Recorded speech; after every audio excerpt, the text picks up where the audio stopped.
kami at turuan mo po kami ng tama namin gagawin para po sa kaayos ng aming bayan at kayo din Panginoon ng mga churches. Tulungan po kami Panginoon ng desisyon sa halalan nito meron pong pagtanaw sa inyong salita at hindi lang po Panginoon sa kung sino at anong gusto namin.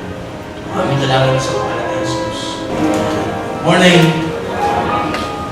This morning, we would be giving a lesson concerning the 6-point biblical guide in choosing the right candidate to be in the government.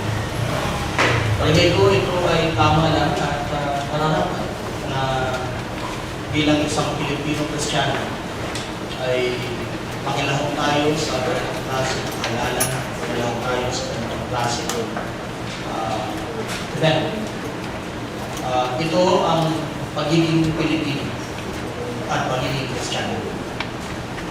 Hindi tayo paglangit lang. Tayo rin ay panglupa. At ginagamit natin ang salita ng Diyos sa langit at sa lupa. Yan ang sabi ng Bible, di ba? Thy will be done in heaven and in earth.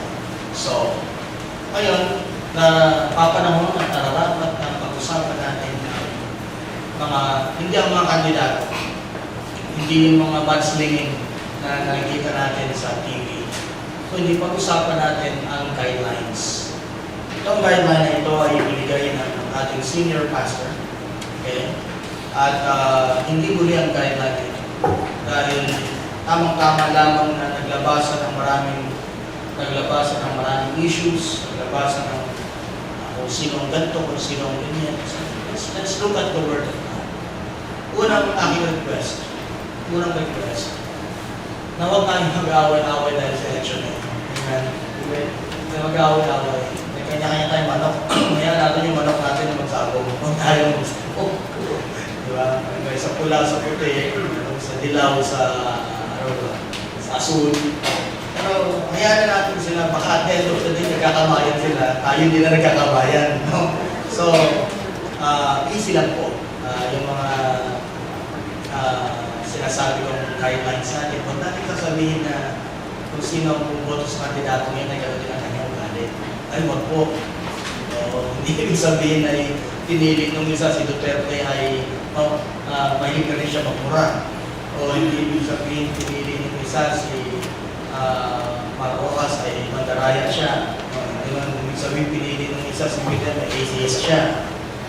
Hindi man ibig sabihin pinili nung isa si Binay ay log-log na siya. Hindi naman gano'n. Di ba? O kaya si Po, hindi mo pinili mo si Po, gusto mong maging American citizen. Hindi. Ang gusto lang natin ay ang pagpili natin na hindi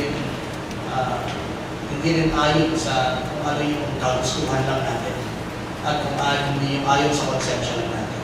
Ngunit, huwag natin kakalimutan na tayo ay mga mananampalataya. Ngayon, gusto ko rin sabihin sa inyo na walang inendorso ang Bible with regards to a candidate for the president. Pero ahasa ko sasabihin, may inendorso ang Bible mo sa pagiging vice president. At yan ay si Alan Peter Cayetano. Why? Because Alan Peter Cayetano is a brilliant man. Alan Peter Cayetano is a good man. He is a believer in Christ. And he is a godly man.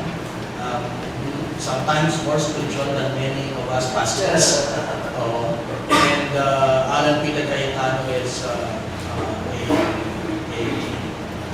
corruption pastor. Okay?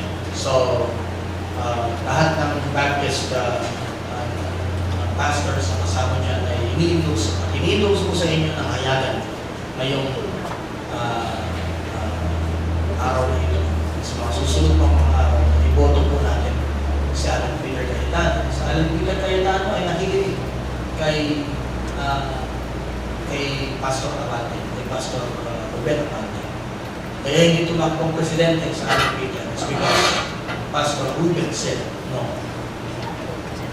Lahat gusto siya. Sige na, para you can just have the feel ng pagtakbo ng presidente and next year lang. Kami ni Pastor Ruben, no. meron ka ng isip ng tao, ng pagkatalo, talo ka na. Susunod talo ka na. Sayang ang pera. So, tuwan kong Vice President. Tapos, kahapon, sinabi sa amin ng pastor niya, ay tinanong niya, kasi maraming issue tungkol kay Duterte. Lalo na yung kanyang pagiging masamang bibig. Hindi, gusto nang bunganga daw. Kasi, iba yung bibig sa bunganga.